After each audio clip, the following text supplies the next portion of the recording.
My 27 male, fiancé 24 female has accidentally lost broken 3 engagement rings now.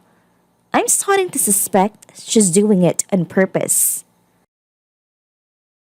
Before we get started, make sure to subscribe so you will never miss a video. So let's get started.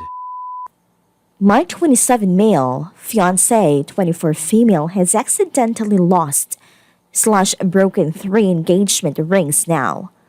I'm starting to suspect she's doing it on purpose.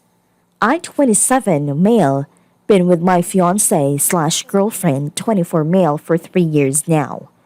I proposed a year ago, but it definitely wasn't out of the blue.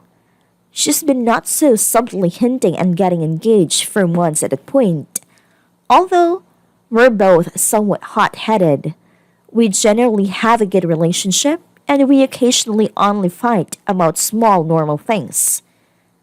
I know nothing about jewelry, but I spent a lot of time looking for the right ring to propose with.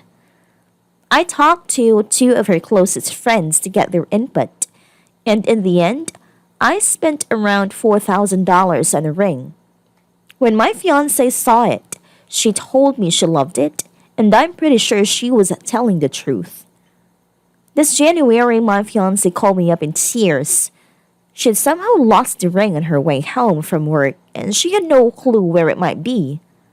I left work early to come help her search, but since she'd been riding the subway, the ring was long gone.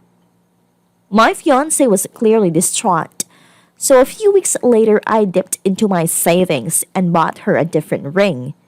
It wasn't quite as expensive as the last, but it was from the same jeweler and still a good make. Around June, I noticed one day that it had been a while since I saw my fiancé actually wear her engagement ring. She went pale and confessed to me that she thought she'd taken it off before bed one night and now it was lost somewhere in our flat.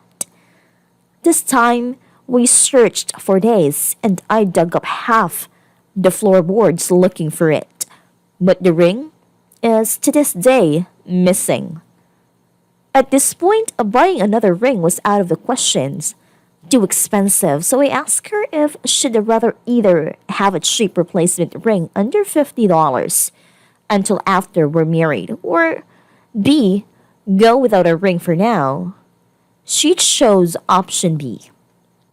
One day, we were visiting my grandmother, who asked my fiancé where her ring was. When he told her it was lost, my grandmother was enough to give my fiancé one of her rings instead. My fiancé seemed delighted and everything was working out perfectly until this week. I came home to find my grandmother's ring on a table. Looking almost unrecognizable, my fiancé cried and told me that she'd managed to step on the ring that morning hard enough to break it. I took the ring to jewelry repair service right away. Sadly, they told me that since a few small stones are missing and the original fitting is wrapped, the ring will never really be the same. They also told me that they were certain someone's tapping on the ring couldn't realistically cause this amount of damage. When I got home, I brought this up to my fiancé and asked her if she was 100% sure she'd only stepped on a ring. She completely flipped and yelled at me asking if I was calling her a liar. I mentioned what the jewelry store said and started screaming about me only caring about money and cost of the rings. It's been 2 days and we've barely spoken, especially as she's only coming out of our bedroom for meals.